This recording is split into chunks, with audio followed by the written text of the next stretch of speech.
আগামী 24শে ফেব্রুয়ারি একটা একাদশী আসছে, সোমবার দিন 11 তারিখ পড়ছে সম্ভবত বাংলার। পরশু এই দিয়ে তাকাবেন মায়েরা, পরশু 11 তারিখ পড়ছে, সেটা হচ্ছে সোমবার পড়ছে। আপনাদের একটু বলে যাই, এই একাদশীটার নাম বিজয়া একাদশী। যদি এই একাদশী কেউ পালন করতে পারেন, আপনার চলার পথে জয়লাভ হবে। আমি বলি নাই, স্বয়ং রামচন্দ্র ভগবান এই একাদশী পালন করেছিলেন।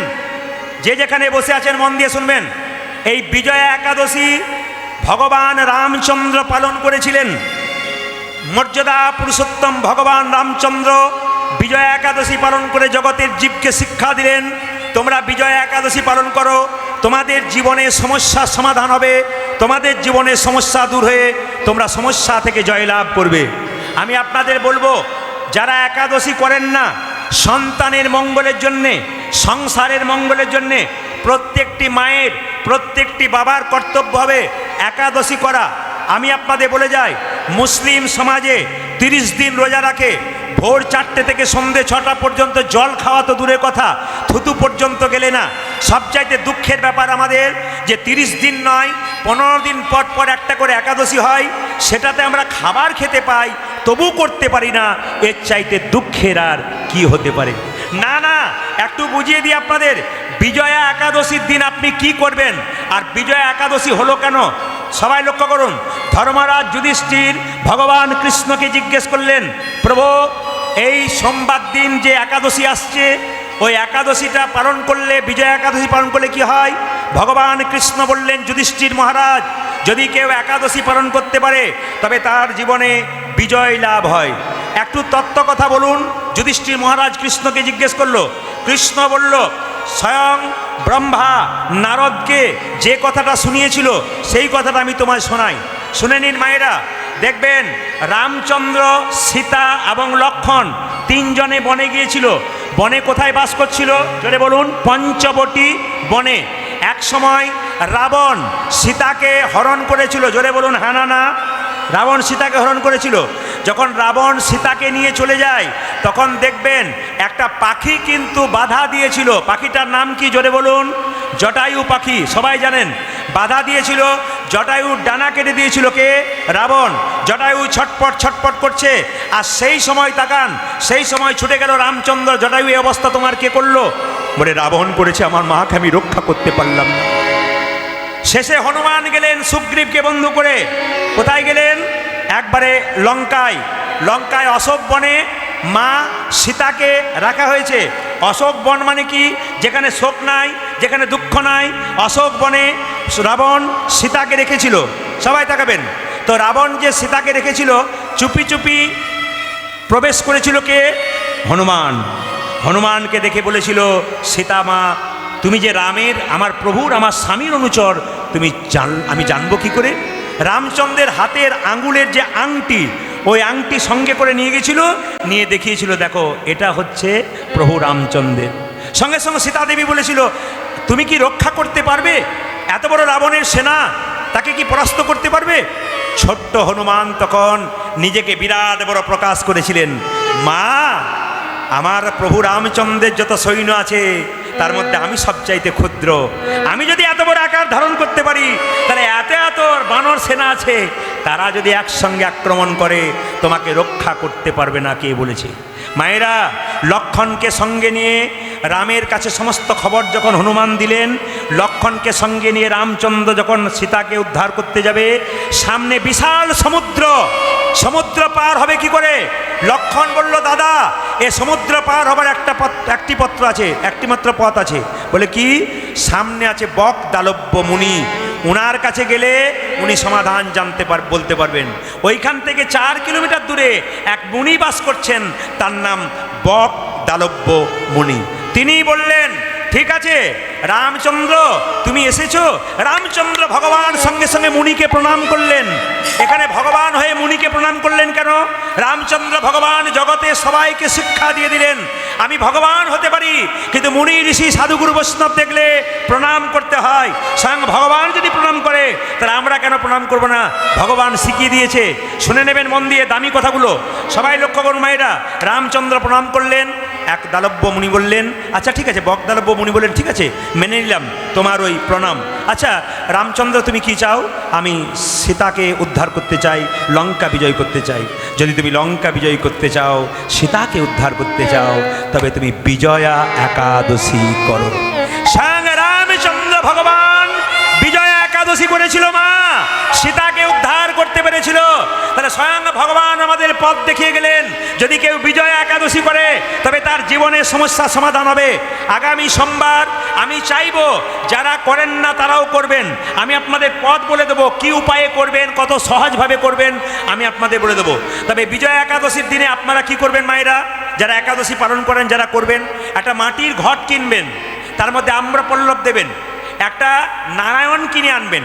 সে আপনি মাটিরও হতে পারে, পিতলেরও হতে পারে। ওই নারায়ণটাকে ভক্তি ভরে তুলসী পত্র দিয়ে ফুল দিয়ে পুজো করবেন। সারাদিন উপবাস থাকবেন, গীতা পাঠ করবেন, ভগবানের নাম কীর্তন করবেন সেই দিন। এইবার তারপরের দিন মানে একাদশী পালনের পরের দিনে আপনি সেই নারায়ণটা কোনো শুদ্ধ ব্রাহ্মণকে, শুদ্ধ বৈষ্ণবকে আপনি দান করে দিতে পারেন। যদি এত কিছু না করতে পারেন, আপনাদের যদি এত কিছু সামর্থ্য না হয়, এত কিছু করতে না পারেন, আপনি সেই দিন সকালবেলায় স্নান করে পবিত্র পোশাক পরে ভগবানের নাম গুণগান করুন আর গীতা পড়ুন। গীতা যদি পড়তে না পারেন, গীতাকে প্রণাম করুন, গীতা গীতা গীতা উচ্চারণ করুন। গীতা গীতা গীতা গীতা গীতা গীতা গীতা গীতা গীতা গীতা গীতা গীতা গীতা গীতা গীতা গীতা গীতা গীতা উচ্চারণ করলে ত্যাগী ত্যাগী নাম হয়। পণ্ডিতরা বলেছেন, ভালো লাগুক আর না লাগুক, খাও একটু তিতা, ইচ্ছা করুক আর না করুক, পড়ো একটু গীতা। খাবারের আগে তিতা খেতে হয়, শরীর ভালো থাকে। মহাজন বলেছেন প্রতিটি খাবারের আগে, সেবার আগে একটু তিতা দিতে হয়, শাকন্ন দিতে হয়, একটু তিতো দিতে হয়। এই বলছে ভালো লাগুক আর না লাগুক, খাও একটু তিতা, ইচ্ছা করুক আর না করুক, পড়ো একটু গীতা। গীতা পড়ো হিন্দু ভাই, গীতা ছাড়া কোনো উপায় নাই। গীতার মতো মহা ঔষধ নাই। রাত্রিবেলায় চিৎকার করে সবাইকে বলে গেলাম, গীতা পড়ো হিন্দু ভাই, গীতার মতো উপকারী জিনিস নাই। গীতা আমাদের জীবনে চলার পথ শেখায়। স্বয়ং ভগবান যে আর শ্রীমদ্ ভাগবত গীতা যে, তাই গীতা হচ্ছে ভগবান শ্রীকৃষ্ণের মুখস্থিত বাণী, আর ভগবানের চরণ থেকে গঙ্গার জন্ম। এই দুটোকে স্মরণ করতে হবে, এক গঙ্গা এক গীতা। আপনারা মানবেন একাদশীর দিন মায়েরা পঞ্চশস্য বারণ, চাল, গম, যব, সরিষা, ডাল। যারা একাদশী করেন না উপায় বলে দিয়ে গেলাম, এরপরে যদি না করেন দেখুন কি হয়, একটু জেনে নিন। একাদশীর দিন সকালবেলায় স্নান করে গোবিন্দের চরণে পুষ্প দিয়ে গোবিন্দকে পুজো করে গীতা পাঠ করার পর আপনি ফল আহার করতে পারেন। আপনি দুপুরবেলায় একটা সবজি করতে পারেন। অনেকে শ্যামা চালের পায়েস খায়, অনেকে সাবুদানা খায়। এগুলো অনেকে না বলে, অনেকে হ্যাঁ বলে। যারা প্রথম শুরু করছেন তারা শ্যামা চালের পায়েস খেতে পারেন, তারা সাবুদানা খেতে পারেন। এইবার আপনি কাঁচা কলা, কাঁচা পেঁপে, কুমড়ো দিয়ে একটা সবজি করতে পারেন। এই দোকানে যে লবণ বিক্রি হচ্ছে ওই লবণ দিতে পাবেন না, আপনি সন্দক লবণ ব্যবহার করবেন। আর সবাই লক্ষ্য করুন, একাদশীর দিনে আপনি সাবান মাখতে পাবেন না, তেল মাখতে পাবেন না। যদি সাবান তেল না মাখতে হয় কি মাখবেন? যদি না মেখে থাকতে পারেন একটু ঘি মাখতে পারেন, আপনি নারকেল তেল মাখতে পারেন। আপনি যখন রান্না করবেন সরিষার তেল দিতে পারবেন না, আপনি সাদা তেল বা ঘি দিতে পারেন। তাহলে মায়েরা দুবেলায় সবজি খেতে পারেন, দুবেলায় ফল খেতে পারেন, শুধু অন্ন খেলেন না। সবচাইতে লজ্জার ব্যাপার, সবচাইতে দুঃখের ব্যাপার, খেলাম একাদশী পালন করলাম, এটাও যদি না পারলাম, এর চাইতে লজ্জা আর কি হতে পারে? একটা মুসলিমের ছেলে তার মাকে জিজ্ঞেস করে, মা আমি রোজা করব। তার মা চিৎকার করে বলে, আল্লাহ তোর বরকত করবে বাবা, খুশি হবে আল্লাহ, তুই কর। আর আমাদের মাগুলোকে একটা ছেলে যদি বলে, মা আজ ভাত খাবো না, তুমি একাদশী করেছো, ফল খাবো, সবজি খাবো, মা তখন বলে, বদমাইশি করতে জায়গা পাসনি, বুড়ো হবি তখন করবি, খালি পড়াশোনা নেই, খালি উল্টো পাল্টা কথা। আপনি আপনার ধর্মটাকে নিচের দিকে নিয়ে যাচ্ছেন না আপনি আপনার ধর্মটাকে ওপর দিকে ওঠাচ্ছেন? আমি বারবার বলবো, 8 থেকে 80 বছর পর্যন্ত যে কেউ একাদশী পালন করতে পারে। মায়েরা বাড়িতে যদি অসহ্য হয়ে যায়, কেউ মারা যায়, তবু একাদশী করতে পারেন। মায়েরা 4 দিন অসুস্থ অবস্থায় থাকেন, অসহ্য অবস্থায়, মন্দিরে ঢুকতে পাবেন না, কিন্তু একাদশী আপনারা করতে পারবেন। আসুন আপনাদের এই বিষয়ে আরও বিস্তৃত ব্যাখ্যা আপনাদের বলবো। আপনারা সবাই মিলে বলুন একাদশী মহারানী কি। যদি নির্জলা একাদশী করতে পারেন তো খুব ভালো, যদি না পারেন, সামর্থ্য না থাকে, আপনি ফল খাবেন, আপনি জল খাবেন, তবু একাদশী করবেন। বারবার বললাম, আবার বলুন একাদশী মহারানী কি, একাদশী মহারানী কি। আকাশের শোভা চন্দ্র যেমন, ভাইরা আকাশটাকে সুন্দর মানাই কখন? আকাশে যখন চাঁদ ওঠে। আকাশের শোভা চন্দ্র যেমন, চন্দ্রের শোভা তারা। ব্রজের শোভা কৃষ্ণ যেমন, নদিয়ার শোভা গোড়া। পুকুরের শোভা পদ্ম যেমন, পুকুরের শোভা পদ্ম যেমন, পদ্মের শোভা অলি, হরিনামের শোভা তেমনি রে ভাই।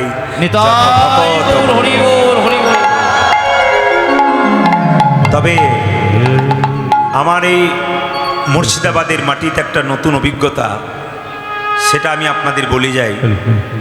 এ প্রতিটি আসরে কীর্তন করতে গেলে বাবাদের সংখ্যা 40 থেকে 50 ভাগ থাকে, মায়েদের সংখ্যা একটু বেশি থাকে সব জায়গায়। কিন্তু আপনাদের এখানে তো মায়েদের সংখ্যা খুব বেশি। গতকালকে তো বাবাদেরকে গুনে গুনে নেওয়া হচ্ছিল কজন আছে, আজকে তো একটু বেড়েছে। তো যাই হোক, হ্যাঁ এরা সব কাজে ব্যস্ত থাকে, মায়েদেরকে বলে তোমরা যাও, তোমরা পুণ্যি করলেই আমাদের হবে। স্বামী স্ত্রীর ব্যাপার তো, স্ত্রী যদি অর্ধাঙ্গিনী, ধর্ম করলে অর্ধেকটা ভাগ পাবো আমরা। এই জন্য ওনারা ব্যবসা করছেন, আপনারা কীর্তন শুনছেন না। আপনা আপনা ধর্ম আপনা আপনার কাছে। দস্যু রত্নাকর রাস্তায় যাকে পেত তার কাছ থেকে সব কিছু কেড়ে নিত। একদিন ব্রহ্মা নারদ জিজ্ঞেস করেছিল, তুমি যে চুরি করছো তোমার পাপ হচ্ছে না? বলছে হচ্ছে তো। আচ্ছা তোমার যদি সত্যি সত্যি পাপ হচ্ছে, তা তোমার এই পাপের ভাগ কে নেবে? কেন আমার বাবা নেবে, আমার মা নেবে, আমার স্ত্রী নেবে। বলে তুমি জিজ্ঞেস করেছো বাড়িতে, সত্যি কি তারা তোমার পাপের ভাগ নেবে? ও আমি জিজ্ঞেস করতে যাব আর তোমরা এই ফাঁকে পালিয়ে যাবে? না না, আমাদেরকে গাছের লতা পাতা দিয়ে বেঁধে রাখো, আমরা যাব না, শুধু জিজ্ঞেস করে এসো। দস্যু রত্নাকর যখন বাড়িতে এলেন, তার বাবাকে জিজ্ঞেস করলেন, মাকে জিজ্ঞেস করলেন, বাবা মা, এই যে আমি দিনের পর দিন চুরি করছি, ডাকাতি করছি, মানুষের কাছ থেকে কেড়ে নিচ্ছি, মানুষকে আঘাত করছি, সংসার চালাচ্ছি, এর জন্যে যে আমার পাপ হচ্ছে, তোমরা পাপের ভাগ কেউ নেবে না? বাবা বলে উঠলো, মা বলে উঠলো, খোকা তুই যখন ছোট ছিলি তখন আমরা যে রোজগার করেছি তার জন্য যদি পাপ হয়েছে, অন্যায় হয়েছে, আমরা ভোগ করব, তুই করবি কেন? এখন আমরা বুড়ো হলাম, তুই বড় হলি, তুই পাপ করলে তোর পাপের ভাগ তুই নিবি, আমরা কেউ নেব না। স্ত্রীকে জিজ্ঞেস করেছিল, কি গো তুমি তো, আমি পাপ করে তোমাকে সোনা গয়না দিচ্ছি, খাবার দিচ্ছি, হ্যাঁ কাপড় দিচ্ছি, তা তুমি আমার পাপের ভাগী হবে না? স্ত্রী বলেছিল, শাস্ত্রে বলেছে আমি তোমার সহধর্মিনী, তোমার ধর্মের অর্ধেকটা ভাগ নেব। কোথাও তো লেখা নাই যে আমি তো তোমার সহপাপিনী নই। শাস্ত্রে কোনো জায়গায় সহপাপিনী লেখা নাই। তোমার পাপের ভাগ নেওয়ার দায়িত্ব আমার নাই, তোমার পুণ্যের ভাগ নেওয়ার দায়িত্ব আমার আছে। তখন দস্যু রত্নাকরের চৈতন্য ফিরে গেল, এ আমি কি করছি? আমি যা করব, আমি যা পাপ করব, অন্যায় করব, ফল কিন্তু আমি ভোগ করব। আপনারা কি ভাবছেন যে আপনি পাপ করলে আপনার সংসার উদ্ধার হবে? আহা, পুণ্য করলে সংসার উদ্ধার হবে না, আপনি উদ্ধার হবেন, আপনার সংসার উদ্ধার হবে না। তবে হ্যাঁ, এও ঠিক, মহাপ্রভু নিজের মুখে বলে গেছেন কি, যে সচিমাতা নিমাইকে বলেছিল, নিমাই তোর বাবার পিণ্ডটা দিয়াই। নিমাই বলেছিল, মা পিণ্ড দিলে কি হয়? সচিমাতা বলেছিল, পিণ্ড দিলে 7 বংশোদ্ধার হয়। নিমাই বলেছিল, মা পিণ্ড দিলে 7 বংশোদ্ধার হয়, কিন্তু কোনো বংশে একজন যদি কৃষ্ণ ভক্ত সন্তানের জন্ম হয়, তার 7 বংশ নয়, তার 14 বংশ। অনেক মহতী জ্ঞানী ব্যক্তি, অনেক ভক্তগণ আপনারা এসেছেন। আজকে মহাপ্রভু নবদ্বীপের পথ দিয়ে চলে যাচ্ছেন, পদকর্তা বলছেন, দেখো দেখো আজকে ভাবটি কেমন। মহাপ্রভুর ভাব সবাই বুঝতে পারে না। কারা বুঝতে পারে? এক ট্রাক বালিতে যদি 1 হাত চিনি ছুঁড়ে দেওয়া যায়, ট্রাক বালিতে যদি এক হাত চিনি ছুঁড়ে দেওয়া যায়, আর চিনি আর বালি যদি একসঙ্গে মিশিয়ে দেওয়া যায়, চিনিকে কি কেউ পারে চিনিতে এক ট্রাক বালিতে? কেউ পারে না। আপনারা মাথা নাড়াচ্ছেন। একজন পারে, পিপিলিকা পারে চিনিকে চিনিতে এক ট্রাক বালিতে। এ জগতে যারা পিপিলিকার মতো গৌর ভক্ত, যারা গৌর ছাড়া আন জানে না, ভাবে তারাই তো বোঝে রে, তারাই তো বোঝে রে, তারাই তো বোঝে রে, ভাবি তারাই তো বোঝে রে। গৌর বলিতে নয়ন ঝরে, তারাই তো বোঝে রে। যে জনে গৌর বলিতে নয়নে ঝরে, তারাই তো বোঝে রে। গৌর বলিতে নয়ন ঝরে, তারাই তো বোঝে রে। পূজা যে গৌরী বলতি নয়ন ঝরে ভাবা, তারাই তো বোঝে রে। গৌর প্রাণ গৌরী বলি, তারাই তো বোঝে রে। যে জনে গৌর প্রাণ গৌরী বলি, তারাই তো বোঝে রে। গৌরী বইয়ার আনে জানে না, তারাই তো বোঝে রে। যেজন গৌর বোঝার জানে না ভাবা, তারাই তো বোঝে রে। গৌরী বলিতে নয়ন ঝরে, তারাই তো বোঝে রে। আজ গৌর বলিতে নয়নে ঝরে, তারাই তো বোঝে রে। গৌর প্রাণ গৌরী বলি, তারাই তো বোঝে রে। হাগর প্রাণ গৌরী বলে, ওরে গৌরী বলিতে নয়ন ঝরে,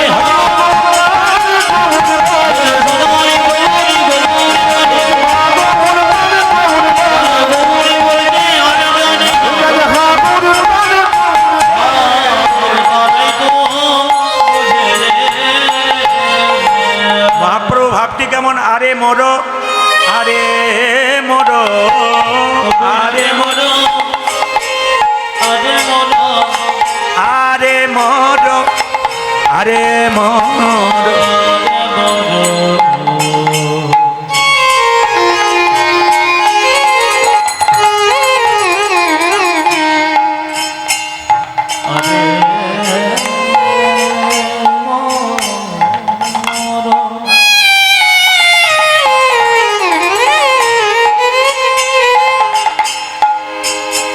আমার শিগরঙ্গ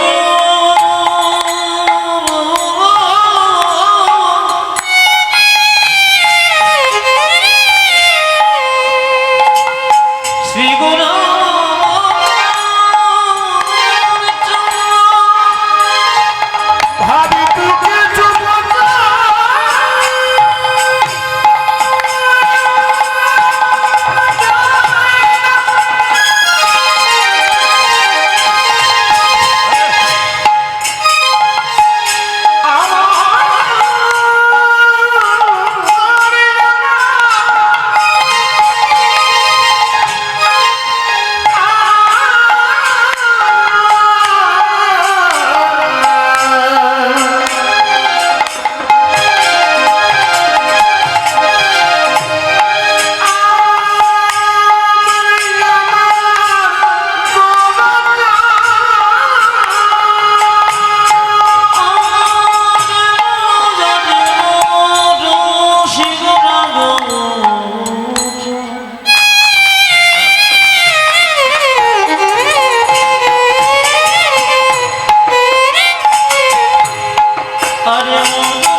গোড়া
ফাঁদে পেতেছে রে,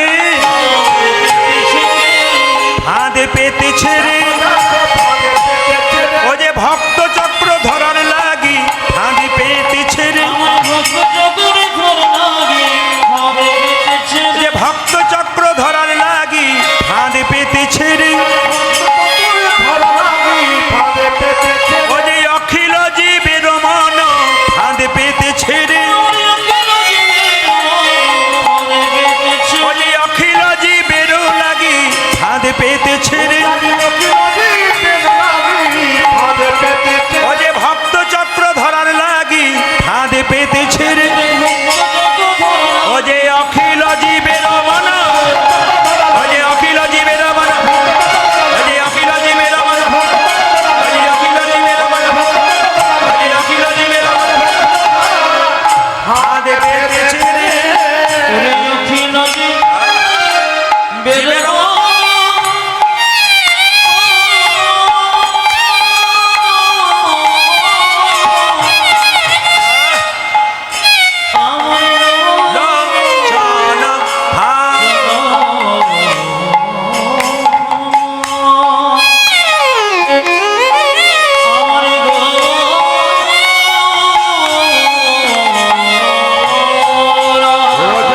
লোচন ফাঁদ, লোচন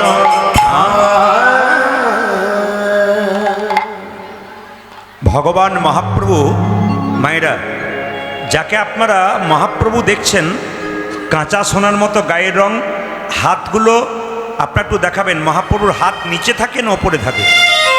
দেখানো যাবে? যার যার আছে তারা দেখাবেন। মহাপ্রভুর হাত ওপরে থাকে না নিচে থাকে? হ্যাঁ, বেশ বেশ।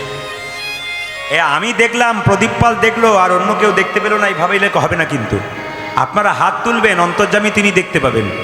50 টাকার নোট রাস্তায় পড়ে আছে, আপনি চারিদিকে তাকিয়ে দেখলেন কেউ কোথাও নেই, পকেটে ভরে নিলেন, ভাবলেন কেউ দেখতে পেল না, একজন কিন্তু দেখতে পেয়েছে, তিনি হচ্ছেন ভগবান।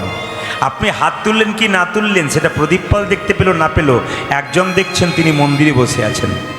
সিসিটিভি ক্যামেরা থাকে, যেখানে দেখবেন দোকানে জিনিসপত্র আনতে যান, লেখা থাকে আপনি সিসিটিভি ক্যামেরার আওতায় আছেন। এখানে কিন্তু যারা হাত তুলবেন কি না তুলবেন তারা কিন্তু সিসিটিভি ক্যামেরার আওতায় আছেন, কারণ ভগবানের সিসিটিভি সব জায়গায় লাগানো আছে। কে কোথায় কি করছে সেটা ভগবান নিজের চোখে দেখছে। সবচাইতে দুঃখের ব্যাপার, আমরা যখন কাউকে দান করি বা প্রচুর মানুষকে খাওয়াই তখন ভাবি এটা বোধহয় ভগবান দেখতে পাচ্ছে, আর আমরা যখন কারো চুরি করে নিই তখন আমরা ভাবতে পারি না যে ওটা ভগবানও দেখছে। ওটা যদি ভাবতাম যে ওটাও ভগবান দেখছে তাহলে কেউ চুরি টুরি করতে পারতো না। দান করার সময় বলি বাবারে ভগবান দেখছে গো, আমি কত দান করছি, আর লোকে চুরি করছি তখন ভগবান দেখে? আমরা ভাবি যে ভগবান দেখছে তাহলে তো কেউ চুরি করবে না। সবাই লক্ষ্য করুন, রাধাকৃষ্ণ মিলিত তনু, তিনি হচ্ছেন মহাপ্রভু। এখন কথা হচ্ছে মায়েরা, গৌরাঙ্গ তিনি এলেন কেন একটু মন দিয়ে শুনবেন। গোলক বৈকুণ্ঠ ধামে রাধা গোবিন্দ যুগলে বসে আছেন, রাধারানী গোবিন্দের চরণ সেবা করছেন। হঠাৎ রাধারানী যেই না গোবিন্দের চরণ সেবা করছে, বলছে বধূ গত নিশীতে একটা স্বপ্ন দেখলাম। ভগবান শ্রীকৃষ্ণ বলল, রাধে তুমি কি স্বপ্ন দেখলে? দেখলাম কলির জীবের দ্বারে একটা গৌর মূর্তি ভেসে বেড়াচ্ছে। এ স্বপ্ন কেন দেখলাম? ভগবান শ্রীকৃষ্ণ রাধারানীকে জড়িয়ে ধরে বলল, রাধে গো তুমি ভুল স্বপ্ন দেখনি, তুমি ঠিকই দেখেছ। আমি কলির জীবের দ্বারে গৌর হব, আরে গৌর হয়ে কলির জীবের কঠিন মাটিতে গড়াগড়ি যাব, তোমার প্রেমের ঋণ শোধ করব। আমি রাধে রাধে বলি, আমি রাধে রাধে বলি কেঁদে বেড়াবো। ভগবান শ্রীকৃষ্ণ বলল, রাধে আমি কলির জীবের দ্বারে গৌর হব, রাধে রাধে বলে কেঁদে বেড়াবো।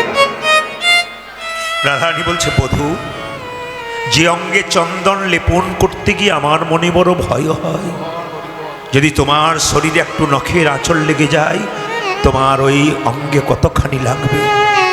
সেই অঙ্গ যখন নবদ্বীপের কঠিন মাটিতে গড়াগড়ি যাবে, না জানি তোমার সোনার অঙ্গে কত লাগবে, আমি তোমায় একা যেতে দেব না। ভগবান বলছে, রাধে গো আমি তো একা যাব না, গেলে তোমাকে সঙ্গে নিয়ে যাব। বলে কেন?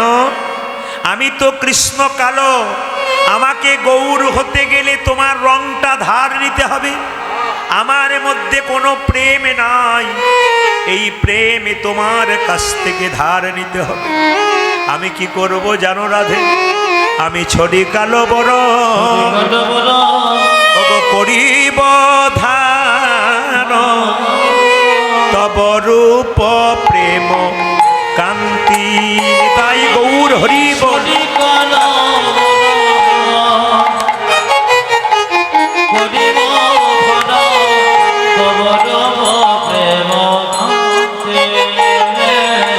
ছড়ি কালো বড়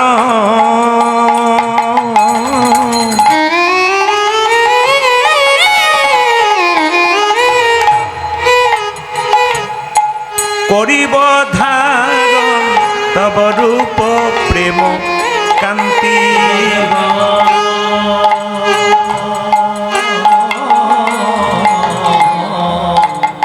আরে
আবার তব নাম লইয়া কাঁদিয়া কাঁদিয়া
জলে হব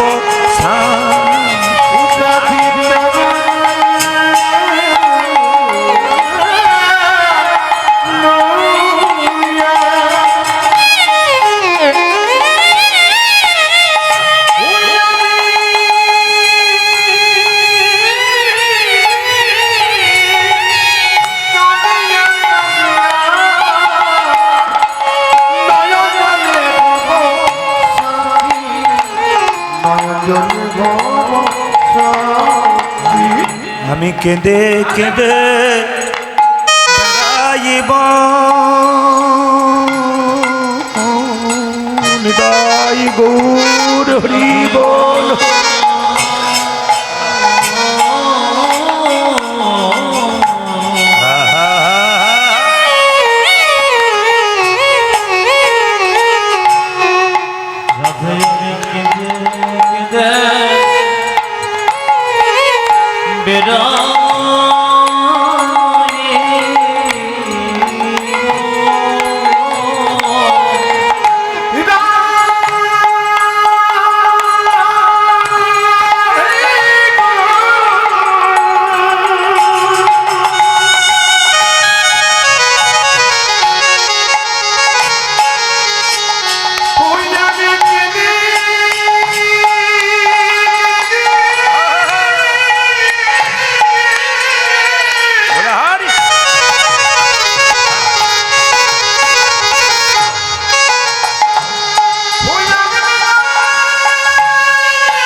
রাধেশি রাধে বলি কেঁদে কেঁদে বেড়াই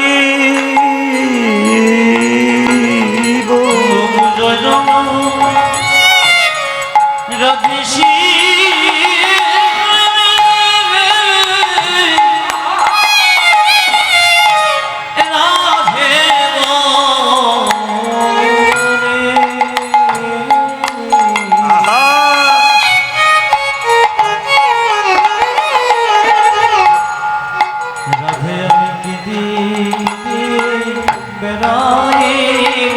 রাধে দয়া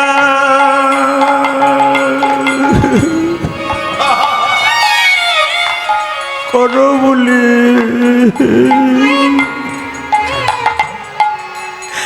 আমি কেঁদে কেঁদে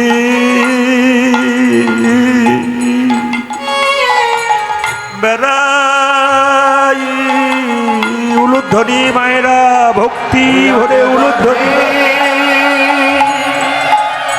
দয়া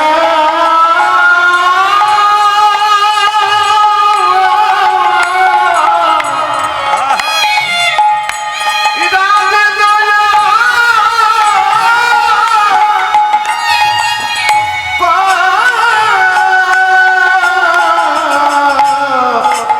রবনে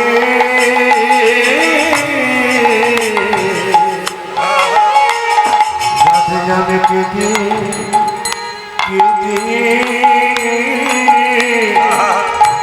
আমি বেড়াইব যাই রাধেশি রাধে বলে কেঁদে কেঁদে বেড়াইব রাধেশি রাধে বলে একবার রাধে দয়া করো বলে জয় রাধে শ্রী রাধে এবার রাধে দয়া করো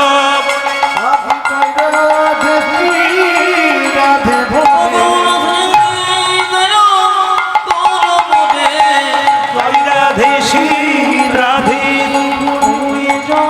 রাধেশি রাধে রাধে দয়া করো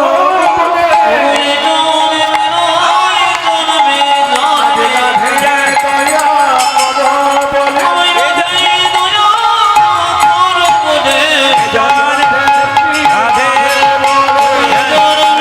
জানবে রাধে দয়া করো বলে রাধে দয়া করো বলে রাধে দয়া করো রাধে দয়া করো বলে সংসারের জন্যে কেঁদো না কাঁদেবে যদি তবে ভগবানের জন্যে কাঁদো আমি আগেই বলেছি মন লাগাকে শোনো যে মনটা ভগবানকে লাগায় তার মতো আর কিচ্ছু নাই কিচ্ছু লাগবে না শুধু মনটা গোবিন্দকে দাও বাস আর কিচ্ছু দরকার নেই যতক্ষণ হরিবাসরে থাকবে ঘরের কথা নয় বাইরের কথা নয় শুধু মনটাকে গোবিন্দের চরণে রাখবে আজকে রাত্রিবেলায় রাসলীলা শুনবেন ব্রজগোপীরা যখন কৃষ্ণের কাছে যাবে তখন কেউ কারোর দিকে তাকায়নি কে কোথায় যাচ্ছে দেখছে না নিজের লক্ষ্যে ছুটবার জন্যে সবাই গোবিন্দচরণ পাবার জন্যে কে পেছনে যাচ্ছে কে আগে যাচ্ছে ওই দিকে তাকাচ্ছে না ছুটছে এক মন নিয়ে গোবিন্দের কাছে যাবার জন্যে আজকে সুযোগ যখন আপনারা পেয়েছেন আপনারা সেই সুযোগ কেউ হারাবেন না আপনাদের মনটাকে গোবিন্দের কাছে রাখবেন এখানে আপনাকে ভগবান মাঝে মাঝে পরীক্ষা করতে পারে আপনার পাশ থেকে কেউ চিৎকার চেঁচামেচি করতে পারে তবু যদি আপনি ওইদিকে কান না দিয়ে মন যদি এখানে রাখেন আপনার গোবিন্দ কৃপা তো অবশ্যই অবশ্যই হবে সংসারের জন্যে কেঁদো না কাঁদবে যদি তবে ভগবানের জন্যে কাঁদো ছেলের জন্যে কাঁদবে মেয়ের জন্যে কাঁদবে শেষে ছেলে মেয়ে প্রশ্ন করবে তুমি আমার জন্যে করেছো কি আপনারা বলবেন যার জন্যে করি চুরি সে কিনা বলে চোর আপনার চোখ থেকে তখন জল আসবে সেই জল চোখের কোণ দিয়ে পড়বে দেখে নেবেন মিলিয়ে দেখে নেবেন কথাগুলো সংসারের যখন কেউ কাঁদবেন ছেলের জন্য মেয়ের জন্য আপনার চোখের জল গড় গড় করে চোখের কোণ দিয়ে পড়বে এই মহাজনদের কথা চোখের জল চোখের কোণ দিয়ে পড়বে সে জল স্পর্শ করলে গরম লাগবে সে জল মুখের মধ্যে প্রবেশ করলে নোনা নোনা ভাব লাগবে। কিন্তু কেউ যদি সারাদিন কাজের পর গোবিন্দের চরণে বসে বলতে পারে, হে গোবিন্দ তোমার হলাবে বলিয়া, হে গোবিন্দ তোমার হলাম। পৃথিবীতে এত বড় ভক্ত কয়জন আছে যারা ভগবানের মন্দিরে গিয়ে এই কথা বলতে পারে সারাদিন পর, হে গোবিন্দ তোমার হলাম বলি, যা কিছু করলাম সব তোমার চরণে দিবে, তুমি আমার প্রভু, আমি তোমার দাস। সংসারের জন্য না কেঁদে কেউ যদি মন্দিরে গিয়ে গোবিন্দ তোমার হলাম বলে কাঁদতে পারে, তবে তার চোখের জল চোখের কোণ দিয়ে পড়ে না, তার চোখের জল চোখের মাঝ দিয়ে পড়ে। সে জল গরম হয় না, সে জল স্পর্শ করলে শীতল হয়, সে জল মুখের মধ্যে প্রবেশ করলে নোনা নোনা ভাব লাগে না, মিষ্টি মিষ্টি ভাব লাগে। কাঁদিবে যদি, হরি বল নিতাই গৌর হরি হরি।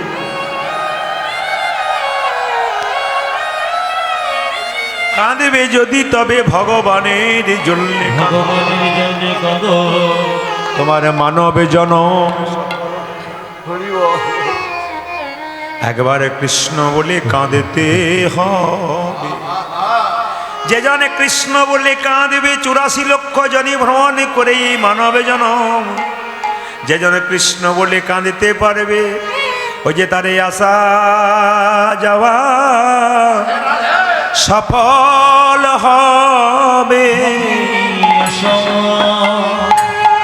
আসা যাওয়া সফল হবে, আসা যাওয়া সফল হবে। তারে আসা যাওয়া সফল হবে। কৃষ্ণ বলি কাঁদতে পারবে, আসা যাওয়া সফল হবে। যে জন কৃষ্ণ কৃষ্ণ বলে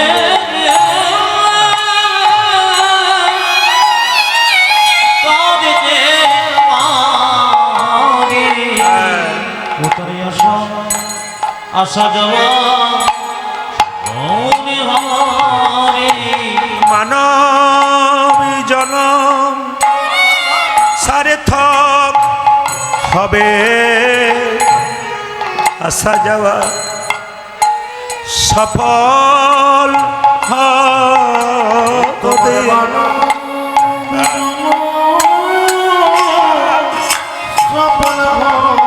ও যে এ জন্মে নয় জন্মে জন্মে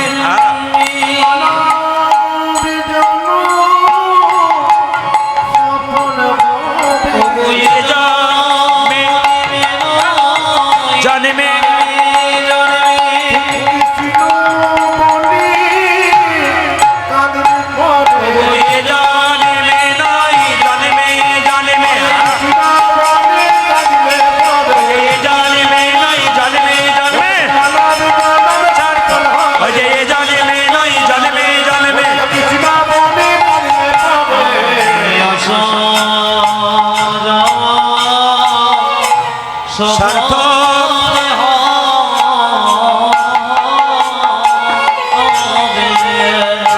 আমি আপনাদের বলতে চাই, যারা এখনো দীক্ষা নেন নাই, যারা এখনো দীক্ষা নেন নাই, গুরুকরণ যাদের হয় নাই, তাদের কাছে আমার বিশেষ নিবেদন রইল, আপনারা এই কথা ভাববেন না যে পরে নেব, এখন শরীরের ক্ষমতা আছে পরে নিলেও হবে, এ কথা মাথায় রাখবেন না। রাবণ কাল কাল করে স্বর্গে সিঁড়ি বাঁধতে পারে নাই। আজকে রাত্রিটা পেরোলে কাল যে সকাল হবে আপনার জীবনে তার কোনো গ্যারান্টি নেই, পরকাল হতে পারে। তাই আপনাদের কাছে আমার নিবেদন রইল, আপনি সিদ্ধান্ত যারা নেন নাই দীক্ষা, এখানেই সিদ্ধান্ত নিন, আগামীকাল থেকে গুরু খুঁজবেন, কোন গুরুর কাছে নিলে আমার দীক্ষা সার্থক হবে। আপনি দেরি করবেন না, বলা যায় না, চলার পথ বড় পিছিল, কে কখন উল্টে পড়বে কেউ জানে না। যাবার পথে ভালো কাজ করুন, জীবন সফল হবে। আমি আপনাদের বলতে চাই, মায়েরা আশ্রয় লইয়া ভজে যে তারে কৃষ্ণ নাহিতে যে বাকি সব মরে অকারণ। আপনারা তো আগেকার মায়েরা যারা এখানে বসে আছেন, তারা কলাই ভাঙার জাঁতা দেখেছেন না? জোরে বলুন হ্যাঁ না না। আগে ছিল, এখন নেই। তো দেখবেন কলাই ভাঙার জাঁতাতে দুটো ছিদ্র থাকে, ফুটো, একটা মাঝে একটা পাশে। মাঝের ছিদ্রতে কি ভরা হয়? একটা কাঠের গোঁজ ভরা হয়। আর পাশের ছিদ্রতে কলাইয়ের দানাগুলোকে ভরে বনবন বনবন করে ঘুরিয়ে দেওয়া হয়। যখন জাঁতাটা তুলবেন তখন দেখবেন কিছু কিছু কলাইয়ের দানা ভেঙে গুড়ি গুড়ি হয়ে গেছে, আর কিছু কিছু কলাইয়ের দানা অর্ধেকটা ভেঙে অর্ধেকটা ভেঙেছে, আর কিছু কিছু কলাইয়ের দানা দেখবেন গোটাকে গোটা রয়ে গেছে। যদি বাড়িতে জাঁতা থাকে তাহলে দেখবেন যে কলাইগুলো গোটা রয়ে গেছে, জাঁতার মাঝে যে গঞ্জ আর গঞ্জের চারিপাশে যে কলাইয়ের দানা, ওরা কিন্তু গোটাকে গোটা রয়েছে। এখানে তত্ত্ব কি বোঝালো? সংসার একটি জাঁতা, আমরা মানুষগুলো হলাম সব কলাইয়ের দানা। এই সংসার জাঁতাটা ঘুরছে, যে সমস্ত ভক্ত কলাইয়ের দানা সংসার জাঁতার মাঝে গঞ্জ নামক গুরুকে আশ্রয় করেছে, তারা গৌর গোবিন্দের কৃপায় গোটাকে গোটায়। আপনারা তার প্রমাণ রাস্তাঘাটে পাবেন। যারা কীর্তন শুনছেন মন দিয়ে, আপনারা তার প্রমাণ রাস্তাঘাটে পাবেন। রাস্তায় আমি পরশু তারিখে যেখানে গান করে ফিরছিলাম বাড়ি, একজনকে জিজ্ঞেস করলাম, আমার খুব পরিচিত মানুষ, প্রচুর টাকার মালিক, তিনি 4 চাকাতে আসছেন, আমাকে দেখে বলেন, প্রদীপবাবু কোথায় গিয়েছিলেন? বলে, গিয়েছিলাম আমি অনেক দূরে, আমি ছিলাম মেদিনীপুরে। ও তাই, আচ্ছা, আমরা কেমন আছেন? আর বলবেন না, খালি টেনশন। উনি বলছেন আর বলবেন না। আমরা টেনশন মানে বুঝলাম না। এইদিকে এইদিকে, টেনশন মানে বুঝলাম না। আমার তো 4 তলা বাড়ি, স্ত্রী থাকে 4 তলায়, আমি থাকি 2 তলায়, দেখাও নাই কথাও নাই, টেনশন। ছেলে থাকে একটা দুবাই একটা বোম্বাই, কথাবার্তা নাই।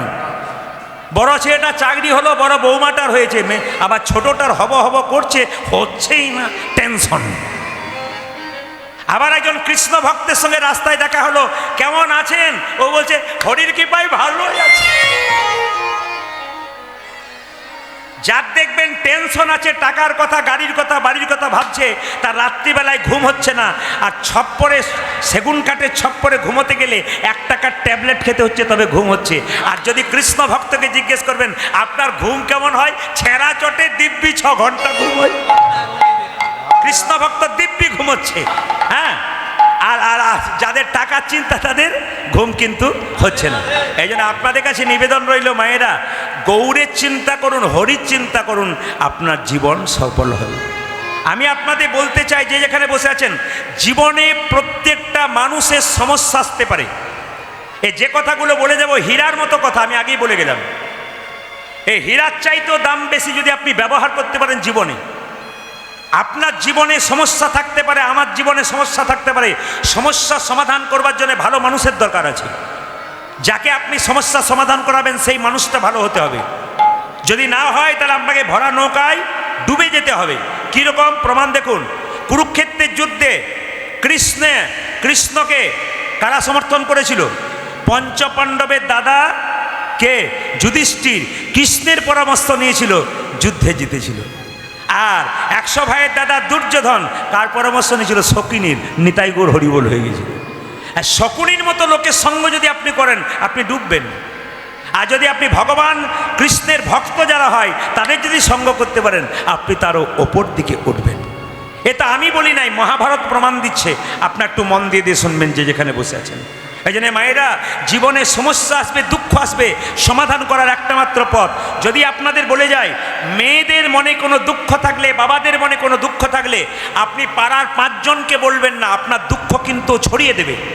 ধরুন আপনি মা, আপনার খুব একটা ভেতরে দুঃখ আছে, আপনি পাড়ার মায়ের কাছে কেঁদে কেঁদে বলবেন না, ও আরও 5 জনকে বলে বলে বেড়াবে।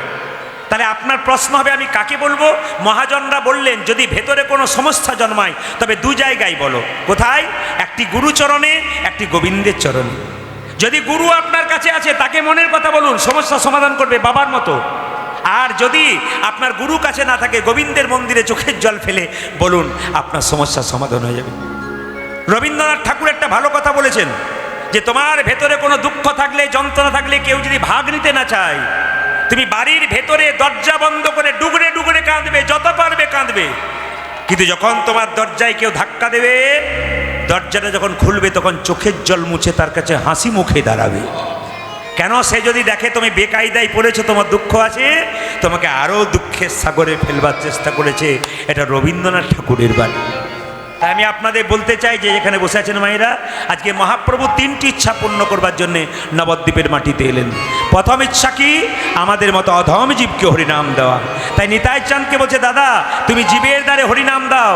নিতাই চাঁদ যাকে দেখছে তাকে বলছে, এই যে যাকে দেখছে তাকে বলছে তোরা হরিনাম নে, হরিনাম নে।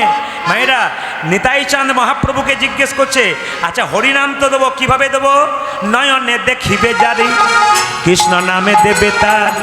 নয়নে দেখিবে জানি, কৃষ্ণ নামে দেবে তার। নয়নে দেখিবে জারি, কৃষ্ণ নামে দেবে তার।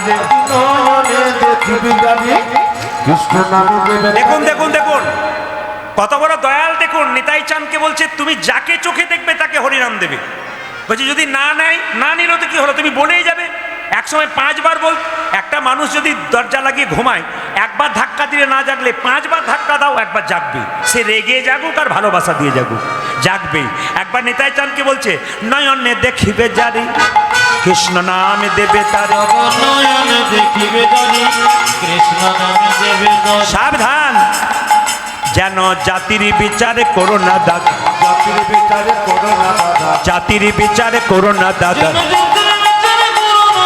যারে দেখবে নামে দেবে, জাতির বিচার করো না দাদা। যারে দেখিবে নামি দেবে, জাতির বিচারে করো না ও দাদা। যে যারে দেখবে নামে দেবে, জাতির বিচার করো না দাদা। তুমি জানি দেখিবে নামে দেবে, জাতির বিচার করো না দাদা। এই দেখুন, মহাপ্রভু আমার একটা জিনিস, এইদিকে এইদিকে, মহাপ্রভু একটা জিনিস দান করেছে, যেখানে নারী পুরুষের কোনো ব্যাপার নাই। এখানে ড্যান্স হাঙ্গামা হলে, ফাংশন হলে কমিটি মাঝখানে একটা বাঁশের বেড়া দিত, একদিকে নারী একদিকে পুরুষ। কিন্তু এখানে কামের ব্যাপার নাই, প্রেমের ব্যাপার আছে। সবাইকে এক করেছে। এই কৃতিত্বকার একমাত্র মহাপ্রভু। একসঙ্গে বসে নারী পুরুষ কীর্তন শুনতে পারে, এটা মহাপ্রভুর কৃপা, এ অন্য কারো নয়। নিতাই চাঁদ বলছে যদি কেউ হরিনাম না নেয় তবে কি করব? দাদা যদি কেউ না নেয় তোমার কাজ কি হবে জানো? প্রথমে ধরিবে হাতে, যদি না চাই নাম নে। দাদা প্রথমে ধরিবে হাতে, যদি না চায় নাম। কি সুন্দর বলছে দেখুন। বলছে যদি কেউ হরিনাম না নেয় হাতে ধরে বলবে। বলাবো? বলে হ্যাঁ, প্রথমে ধরিবে হাতে, যদি না চাই নাম নে।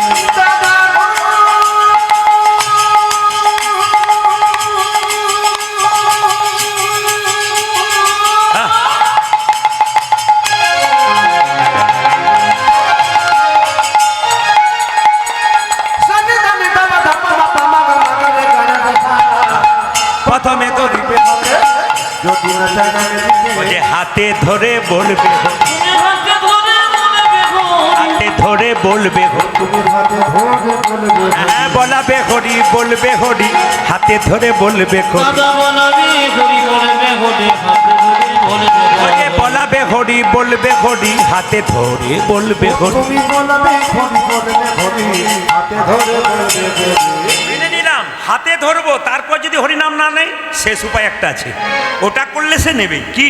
পাছে তারও লোটাইবে পাই, পায়ে ধরবে। দাদা গো, পাছে তারো, পাছে তারো, লোকাজিবি গান। ও যে পাছে তারও, পাছে তারও লোটাইবে পাই। ও দাদা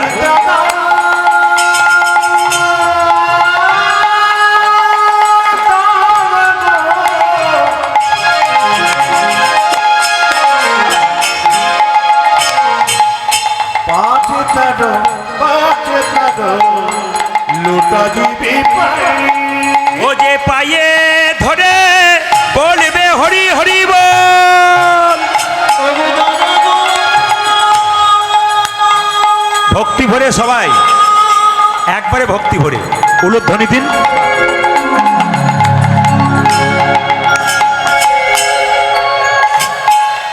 ওগো দাদা, দাদা তুমি মাঝে ফিরে